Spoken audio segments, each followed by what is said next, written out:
Hey, Trashman here. Welcome to the equipment shed.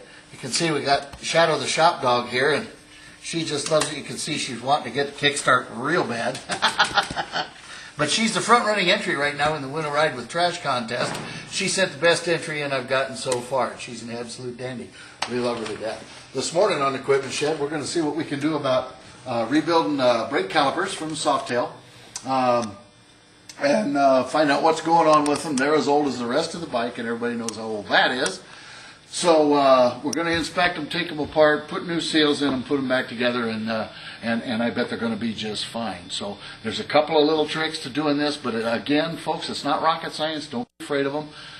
You have to be careful in a couple of spots. So let me start with the front right here on the bench. Due to the ravages of time, you all know the story of that with the glasses. Okay.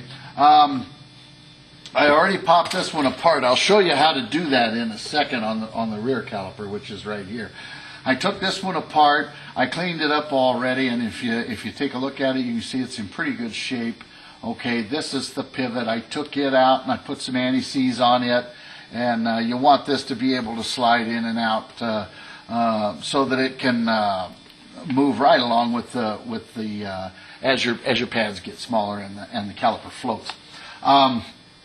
Pop the piston out. This is the main piston that's in the caliper, and you want to have a look at it, and see if it's pitted, and it's got a little corrosion on there. We may clean that up a little bit and see what we can do with that, but basically it's in pretty good shape.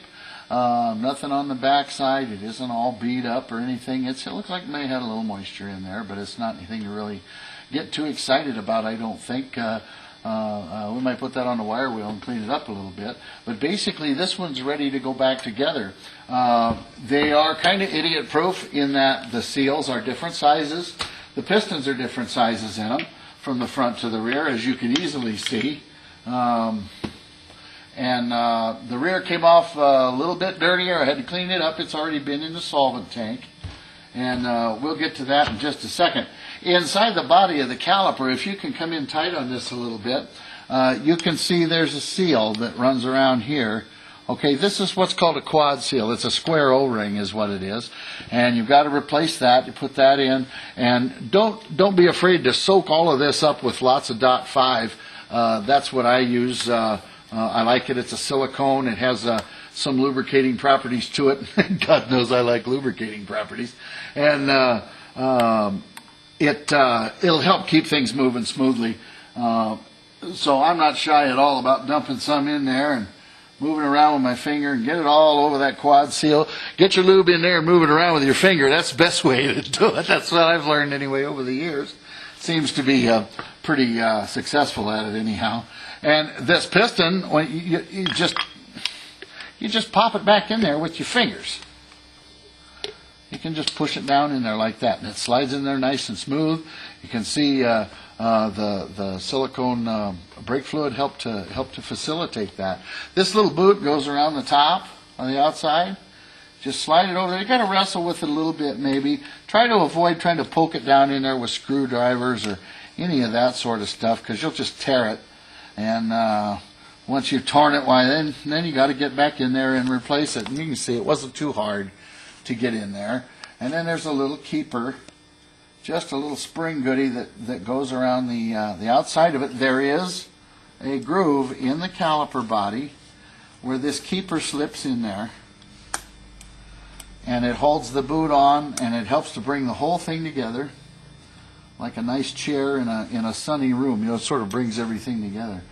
Not at my house, but anyway.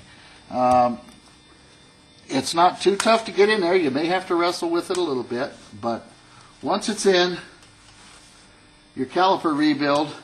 Now, I'm not poking the boot. I'm just making sure that the little spring has slipped into its resting spot down inside the caliper so that it doesn't want to pop out of there at an inopportune moment. So there you go. There's one of them rebuilt. That's ready to be mounted up, bled, and put in service. That's the front one. So it's not a big deal. You can see it's a pretty simple process. But let me show you how to get them apart.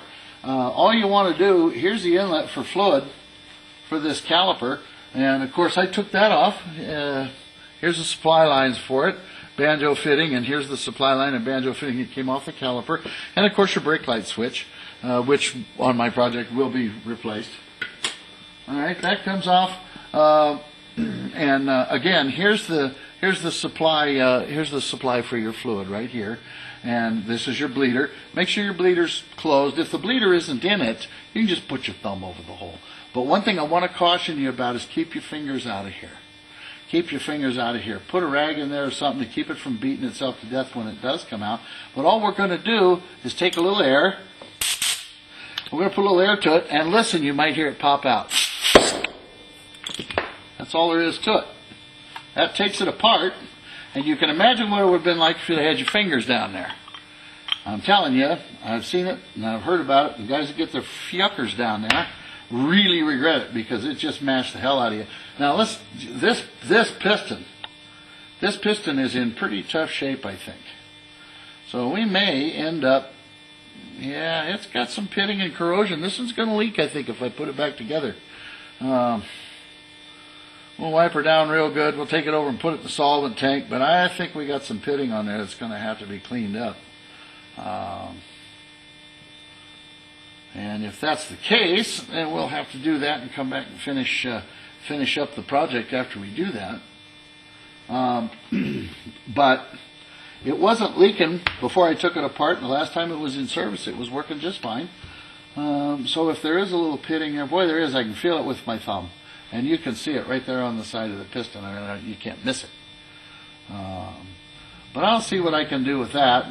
And if I can get that cleaned up on a wire wheel or something, if that's satisfactory, why then I'll put it back together with that one. If not, I may have to replace that piston. But stick with us. We'll be right back, and I'll let you know what the story is on that.